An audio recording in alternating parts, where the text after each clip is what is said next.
So some questions are exponential growth, like compound interest. We will also have some questions that are exponential decay.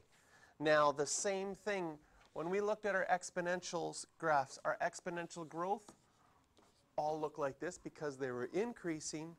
Our exponential decay ones are going to be the graphs that look like this.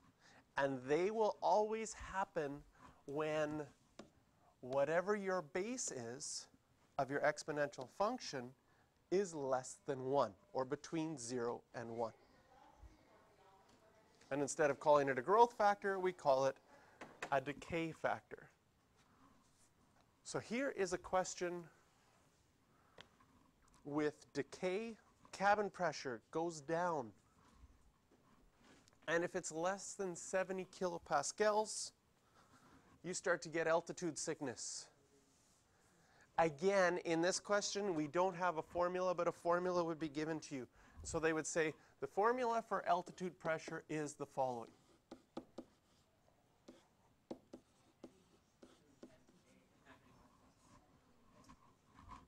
Okay? And then they would tell you that P is pressure in kilopascals and K is height in kilometers above sea level. So in this question, just looking at the formula has some numbers. What do these numbers mean? Well, the 101.3, that's the pressure at sea level. Okay? The 0.88 is telling us that every kilometer that we go up, the pressure goes down 12%. So if we go up 1 kilometer, it's down 12%. 2 kilometers, it's gone down another 12% of that.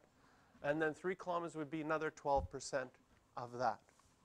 So in this question, when we plug things in, we know the pressure is 70.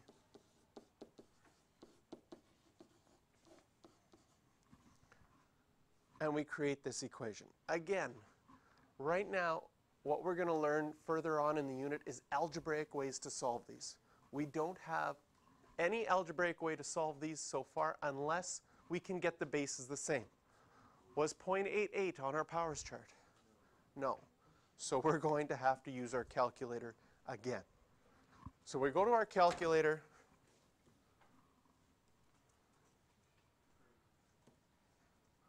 Put the 70 into y1.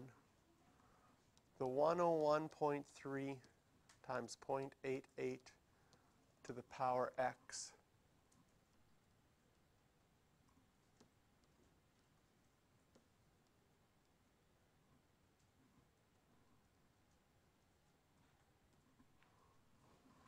Into y2. And a couple of things, because we know about this equation. y1 is a horizontal line going through 70.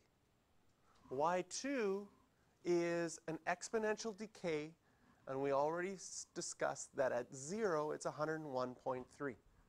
So when I'm going to go to my window, I don't need to go up to 3,000 anymore. Maybe I'll start at 120 just so that I can see that 101.3. I don't know what I'm going to need to do with my x values yet, so I'm going to just start with that and see what it does. So there's my 70 going across. There it crosses at 101.3, and it goes down from there. So we can find out, since they already intersect here, number 5, enter on the first curve, enter on the second curve, and enter when it says guess. 2.89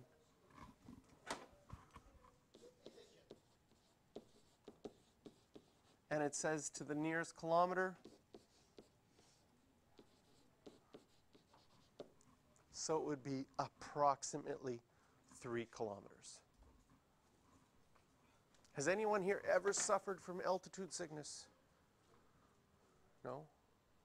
I have. It's a weird It's a weird feeling. I was on a bus trip, and the bus started at about 1,000 meters above sea level, so about a kilometer above sea level. We ended at 4,000 meters above sea level, which is 4 kilometers above sea level, which is a kilometer higher than this. So we would have passed that point, that 3-kilometer point, somewhere on that bus trip. The bus was traveling at night, and I woke up in the middle of the night, and I was sweating, and I was like trying to breathe, and I felt like I wasn't getting oxygen, which was probably partially what was happening, is that I just wasn't getting as much oxygen as I was used to as we went up. We were traveling from Cochabamba to La Paz.